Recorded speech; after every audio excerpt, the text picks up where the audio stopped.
एका गावात एक श्रीमंत व्यापारी राहायचा. त्याच्याकडे एक खूप सुंदर आणि मौल्यवान घोडा होता. एके दिवशी तो व्यापारी घोड्यावर बसून बाजारात जात असताना वाटेत त्याला एक लंगडा माणूस दिसला, ज्याने मदतीची याचना केली. व्यापाऱ्याने दया दाखवून त्या माणसाला घोड्यावर मागे बसवले.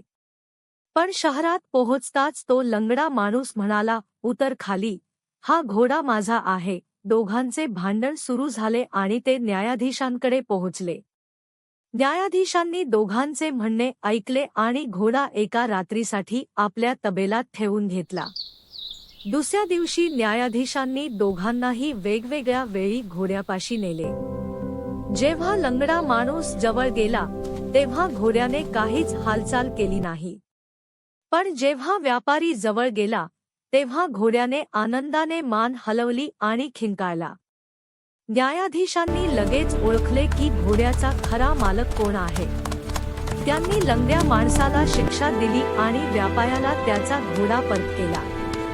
बोध: खोट कितीही पक्क असलं